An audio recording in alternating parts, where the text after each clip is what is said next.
And then Friday me Sure. Friday say na me pese in show no. I am more of, how do I say it? The phone book na interactive. Yeah, timbe kabi. Yes, and I am me pese me foreign time na me the analysis no. It dealing with common issues. And they are easy to relate because earlier or China we were talking 4-4-2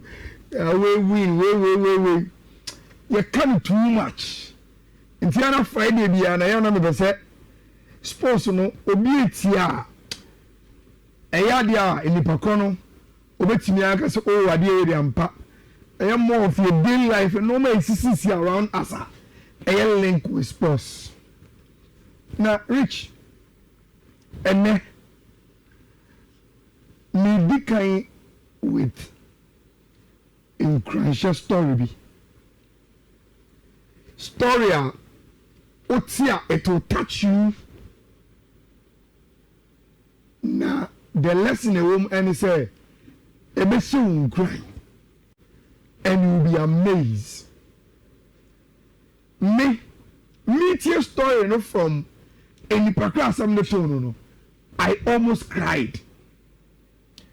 But material, no, rich, and I mean, who said, yes, we are we own. Rich, the BRBTBS. The story of Emmanuel Adebayor. And then go for the brain, but and I'll say it. He is one of the most richest footballers on the continent. Oh, Skapapa. One of the most richest. Nansiano oye interview biwo Super Sports. Omo frɛ interview oye omo etai show omo frɛ the big interview.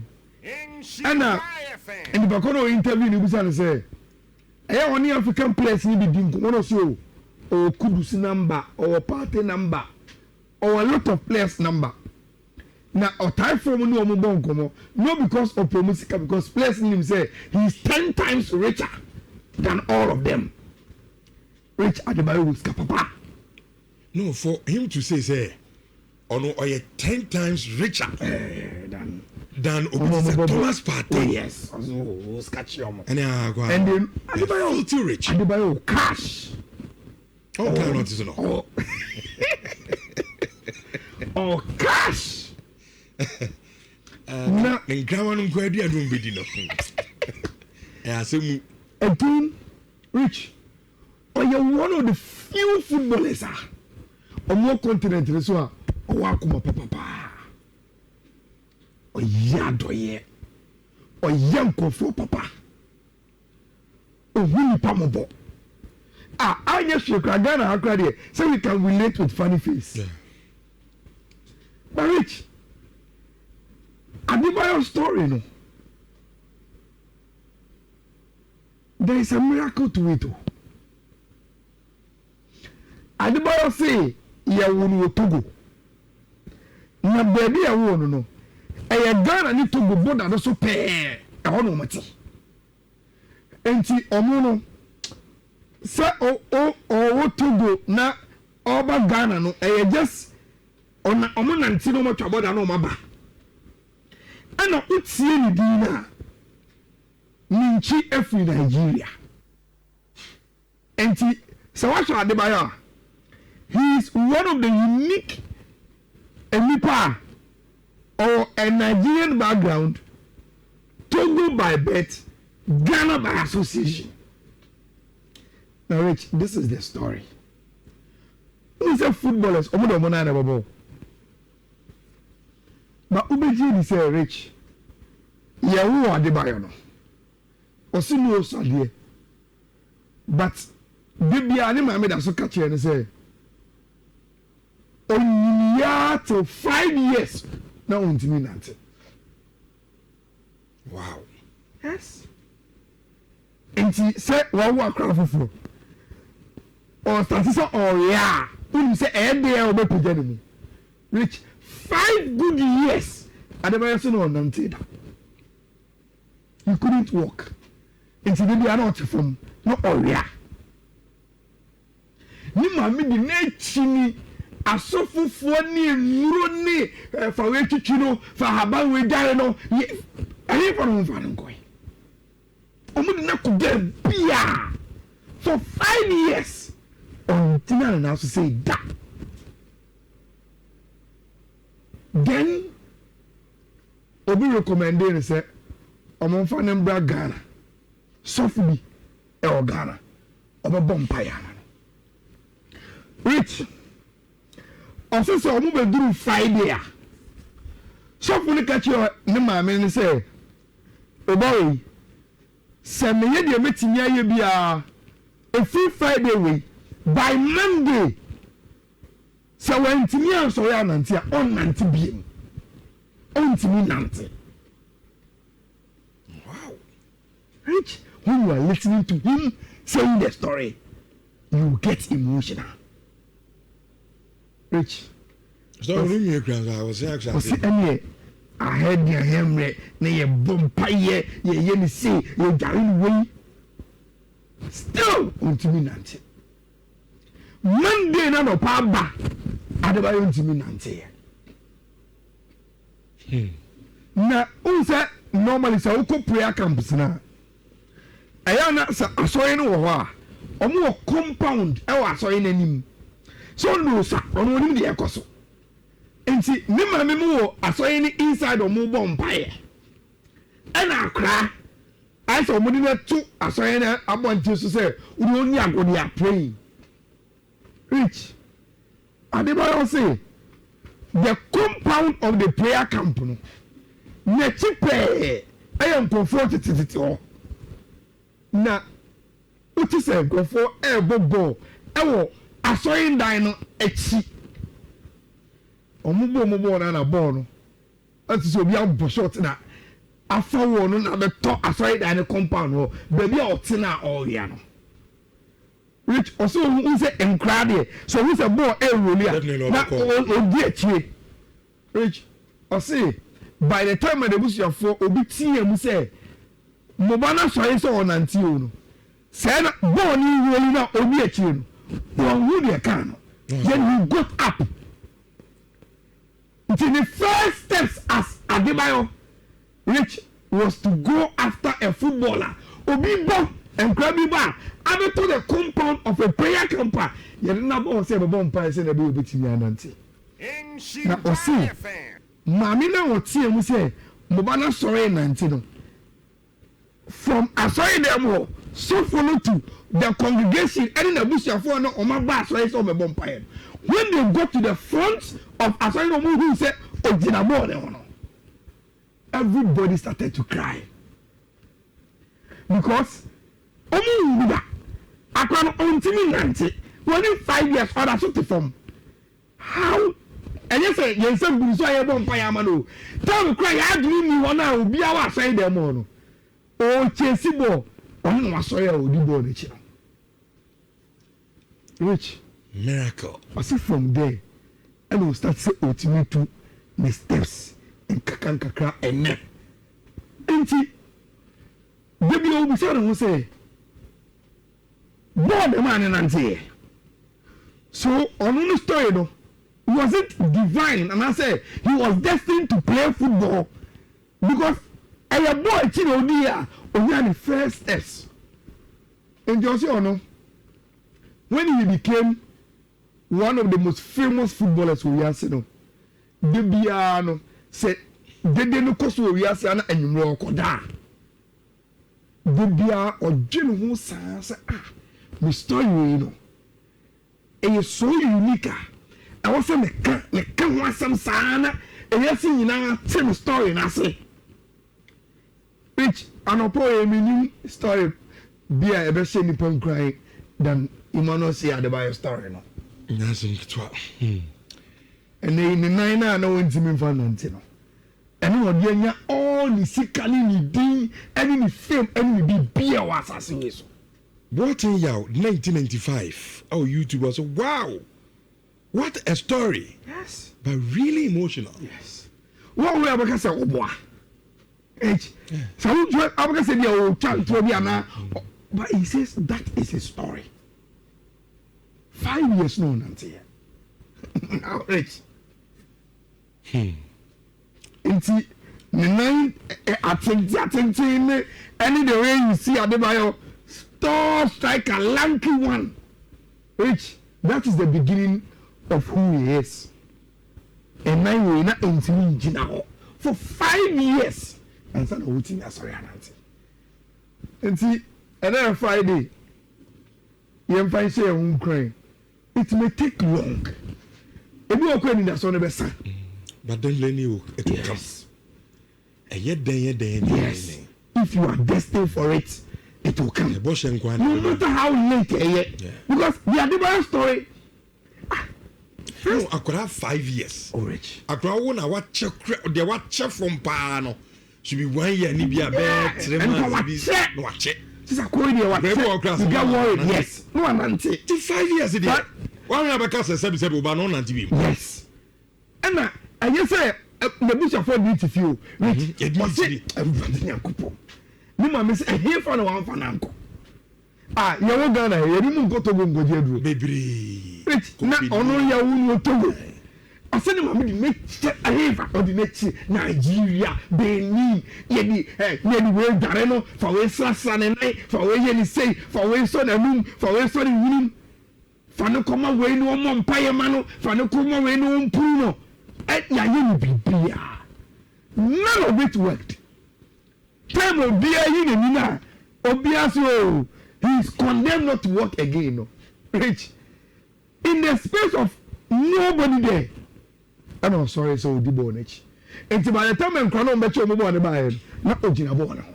And the whole church had come out to watch the miracle. And they were all stunned to see Adebayor. So, Ojina and Ojina Bono. Rich, that is the story. What a story. You can hear the best here, won't cry. Sure. Not Yakoyanim. Now, Rich, Yakoyanim. Another interactive idea. Ti bese me bisa wo ni omo mo hwe ewo Nhyira TV no mo mutie nyina. Michelle, I will need your input ewo this Arsenal question ya me bisa. Which yabo 9 matches ewo Premier League. Arsenal ewo 22 points. And go for be say area no me ko di Arsenal be league no. And yet just Gideon Kuma, which up to the supercomputer you now say this season, say only trend na echo CCA na.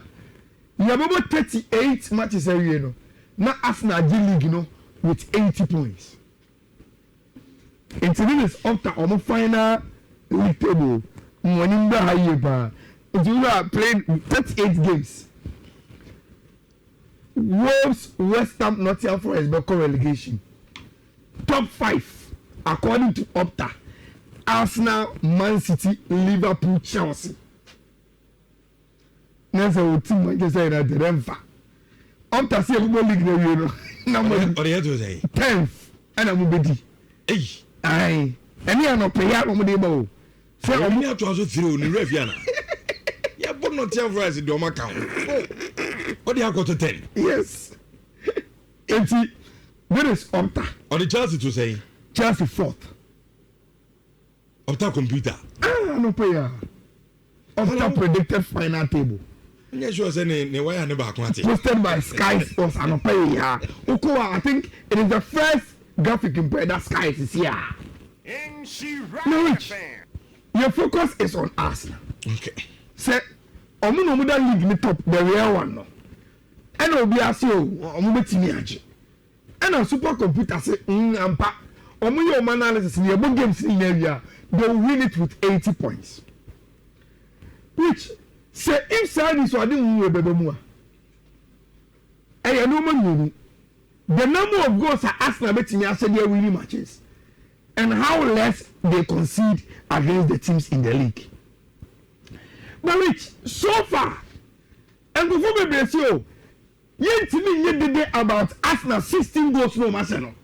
Because 16 goals, Kakremin from open play, there can be a set pieces. And the Arsenal and Quanti, they have introduced a new subject and talks about set pieces near there. But which people say we should forget about the goals analysis for now on Arsenal. But they a team plan and say they've played 9 games, they've conceded only 3. And they say Arsenal betting here we need Premier League now. Probably it will not be the number of goals on Messi, but how solid are we defensively, and they don't win your title now. Norwich, in terms of playing, I'm so okay. Say if Arsenal win, not a defense in the moment we need here, then let's do a research in the Premier League. Team by an Ayala season area, and what the most solid defense, and what is their record? Rich, you know where to turn to. 2004, 2005. Jose Mourinho's Chelsea. That team was solid defensively. About 38 games here, Rich, they conceded only 15 goals the whole of the season in the Premier League. John Terry, they conceded only 15 goals under Jose in 2004-2005. Now my question is, Rich, your boss is in an area. If they say goals and Arsenal be conceded with the only here. Now, for Infato, Arsenal are conceding 3 goals in 9 games. Which this so it means that on board 3 matches be no more consider back. Yes. This Chelsea team I consider almost first 3 goals. So the Arsenal considered after playing 11 games. And the Arsenal about 9 games. I consider 3 which Chelsea team na yeka 1-7 almost 11 games and so we consider 3. But so statistical analysis which say the Arsenal economy they are tipped to concede less than team of Chelsea. Whether it will be reality or not, that is the discussion I want us to have now. Because which in 2004-2005 over the whole season number of goals at Chelsea conceding here now, it meant to say every game they were conceding 0.39 goals. Which as at now, so far Arsenal games no more any goals from conceding, they are conceding 0.33 goals per game. And the supercomputer they say Chelsea conceded 15. So Arsenal concede the same rate, which they will concede 12.67. Is it possible? Arsenal bet me break Jose Mourinho record no. William Timber, Calafiori, Gabriel Magalhaes, William Saliba, Mosquera, Hecampe, Luis Kelly. The am Jedis Arsenal bet me. On say previously no. Na Arsenal problem here injuries. And so omupra, for example, Saliba mupra. No munchada ni backup nye. They say Saliba mupra. There's a certain Mosquera on will be to say Saliba and pepe. So yama Majed is a likely Arsenal bet me. And for them to play 9 matches, concede 3 yes. And they concede 0.33 per game. Very, very resolute. Which okay, such as the team is a record. And Machicho will say, which team be a difference. It's not just about goalkeeper the back line. Yeah. And the whole team ethics. Yes, the whole team. Awareness to defend no. And the man team yes idea. Rich. Sad Chelsea 2004-2005 team no. from Omu goalkeeper Peter Cech to the defense led by John Terry. Elko Fifi Woko and which there was leadership all over the pitch. And players are certain how committed are no more here to Jose Mourinho. Any of the defensive awareness as a team, not backline pro, as a team, no. Rich, it was exemplary. And you could feel that similarity with this Arsenal team, Rich. And they are individual per individual. Untimi fa omu to Chelsea players no. For instance, untimi fa Saliba. Any to John Terry. Untimi fa Elia Gabriel Magalhaes and to this Portuguese defender. Yes, can untimi because individually they are brutal. Rich when they are untimi fa Asiuko and to Calafiori mo is one of the like they were brute defenders who could be Wumpa. But Rich, beyond the individuals, there is one thing that is similar with Jose Mourinho and the Arsenal team now. Omu commitment to play for the coach. And I don't know how work ethics no. Every Juma, our team are your friend Arsenal now, and you can compare Saudi and India. Rich, I told you Ayala upturning a supercomputer no, omu projections and bemu. I know money be at it. I told you you reality ni don when you compare. I know there's some even his assistants and there's a margin of error. But Rich, so Bibia said the corner for Opta to say Arsenal will concede 12.67. Our record no Equator Chelsea 15 in there. Rich, that will be something we'll be monitoring. And we also say at this point, the Chelsea fans will say they'll be dark.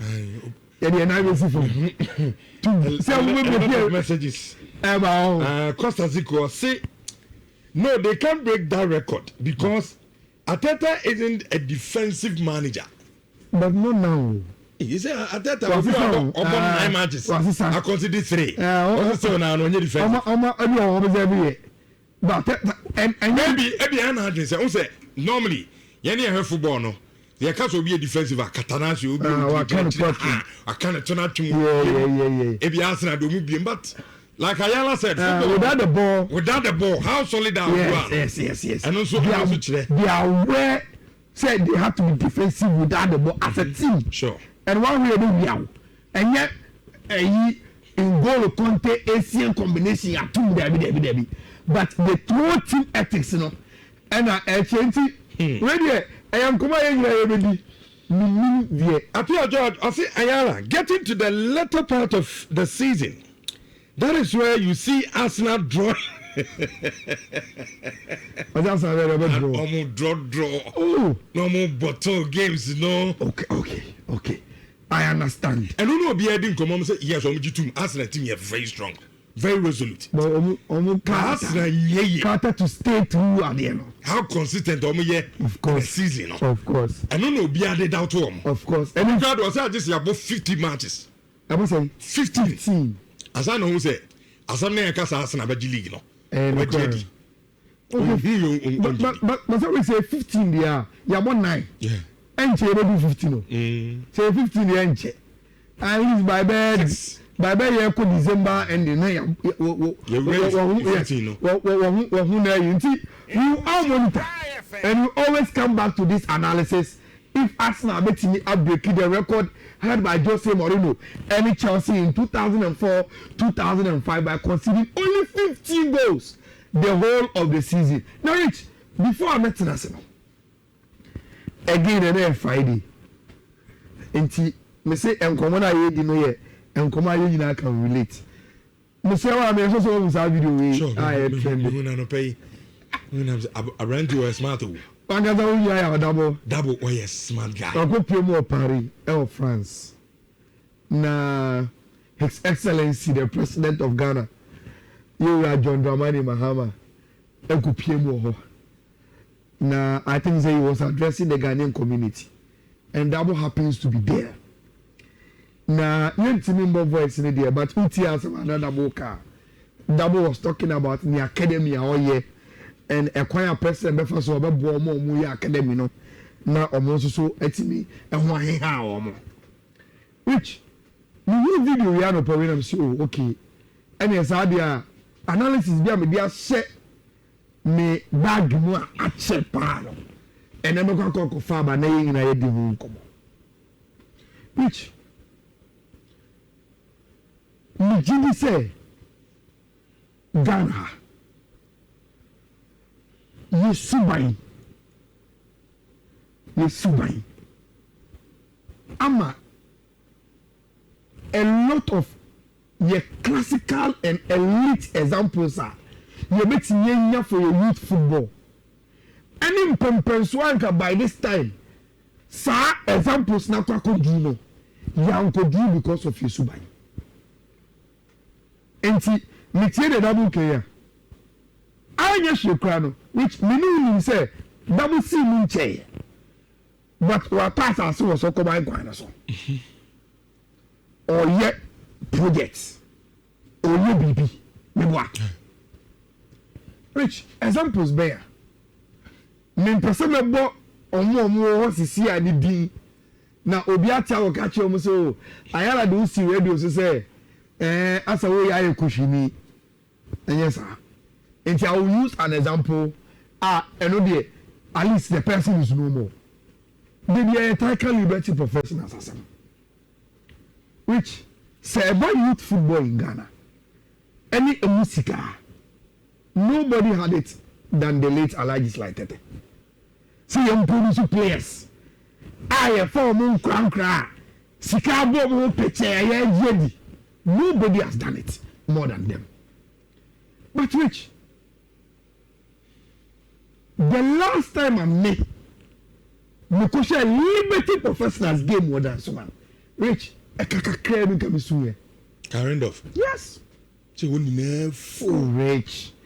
We have to say before Liberty, you have a trauma. The news about was that club license as I revoke your license some more than someone because we will be Aqua today.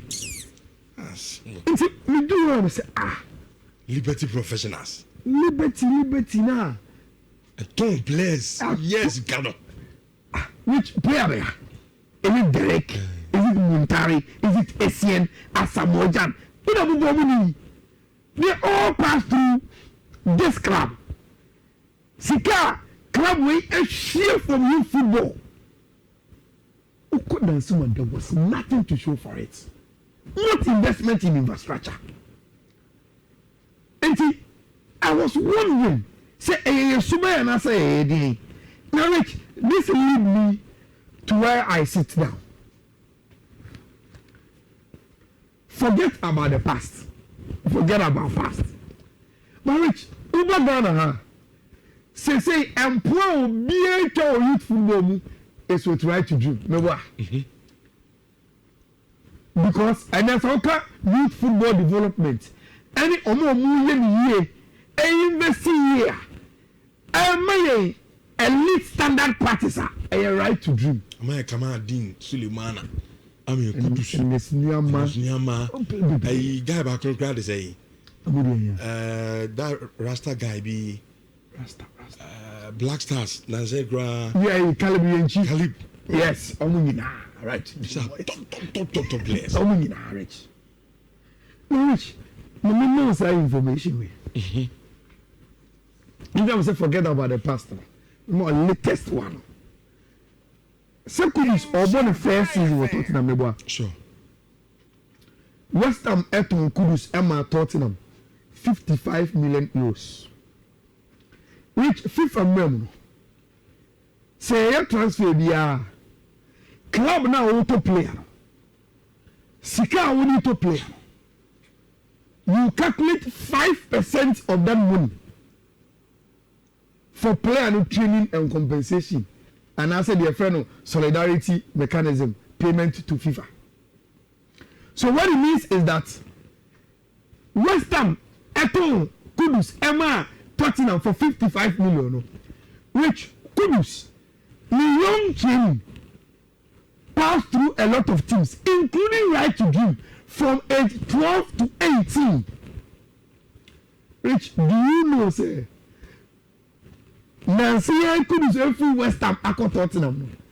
Out of the 55 million, our West Ham economy team efeno Tottenham no. Rich, right to dream enquire for training and solidarity. And you are 2.75 million pounds. Training enquire no. For training Kudus. They have evidence say Abante will between time will be 12 any 18 yet 10. Sadly and unquote. And to transfer fee of 55 million, which right to give 2.75 million pounds. That's why we didn't right to dream to be fine. Into Sanansia what here? They are buying a new facility and they want to move the team from Akosombo they see new facility craft from. Which Mekai Tama and Esuniama. Every Northland, Ecobo loan, our Leon. No more you so many permanent, you know. Right to do so, and Esuniama see a player. FIFA for say, but player passport, no. Then there was a mistake. And see, somebody now make you case, which right to give any case they call cars. Sad time, you know. Leon and the key move in a permanent 25 million. Right to dream got over $200,000. Players and home. Rich. And then they secondly we ain't what that's in your blasters. Oh, I see not. No so magic. The point I want to make is say there is money in youth football. Nancy, how can Unipa would be out of the car? Any tree will carry Ebony. Ebony, yeah. Rich. Ne can't go to between media no. Any play on the top no. I'm telling you. Robert. I'm telling you. Nice car. Okoswamia. There's a young guy, Nanado. When a Slam player. On the say what toy born in Bass, Abro, Mosisia. Okay. At least some Costa Bass, yeah. Or more qualified by Division 1. I mean, so we use. The point I want to make and say, which yeah, Kumano. Baby, who said there is a lot of talent, but near added value, near investing, near more returns, you know, always be a problem. Rich, now see, Thomas Partey, Atletico Madrid to Arsenal. Who is kind of anyone? Training solidarity, Tamayu to Moniali. In Tala, who is kind of money? Avoid this guy. Enti how much you be so ya me say ya double catch president say omo mu rani academy no so hia mo no.